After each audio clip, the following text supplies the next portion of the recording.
Hi there, Nurse Lisa with Spirit of Namaste Health and Wellness Center, and welcome to Wednesday Wellness. Today I want to talk about how you handle conflict.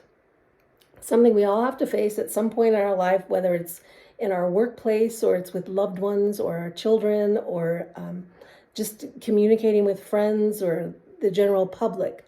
So I wanted to kind of touch on 5 different ways that most people deal with conflict.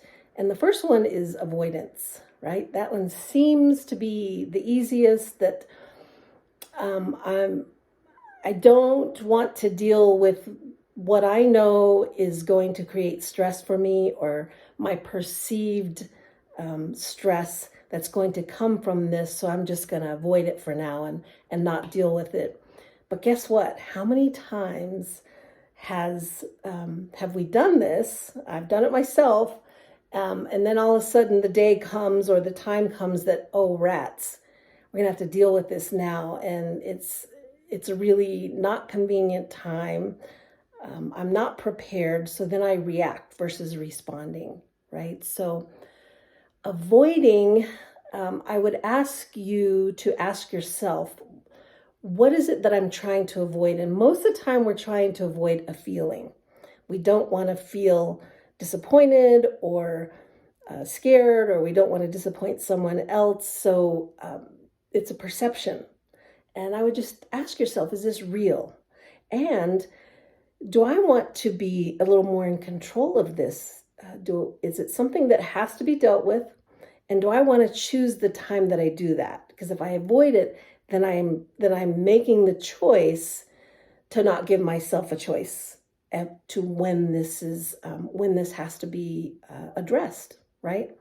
So ask yourself, why am I avoiding it, and is that really serving me? And then defeating, just already deciding, well, it's going to turn out this way anyway. Why bother, right? Just let them do whatever they want. Doesn't matter anyway. That's a choice. That's a choice that you're making. And I would ask you to ask yourself, is this real? Are these things that I'm saying, are these facts, or are these just perceptions again?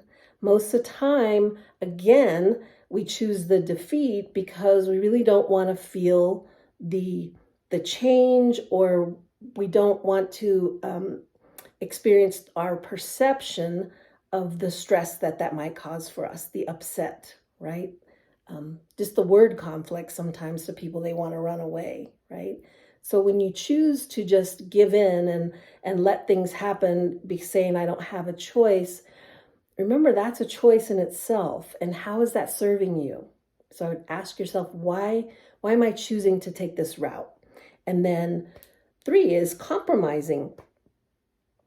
And this can be really positive, or it can be really negative, right? Am I compromising in a way that, okay, well, I won't get this part of the resolution that I want, but I will get this part. So I'm okay with that. And it's kind of a win-win.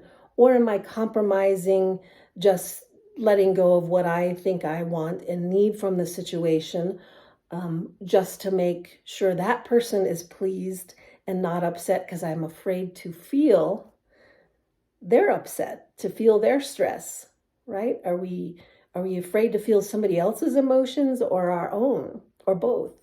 And why? I would ask you, why am I choosing this? And if you're going to compromise, make sure that there's a benefit for you in that.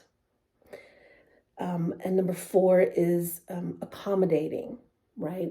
Okay, whatever you want, just tell me what you want to do, because I don't want to deal with it right this minute, right? So that's a choice.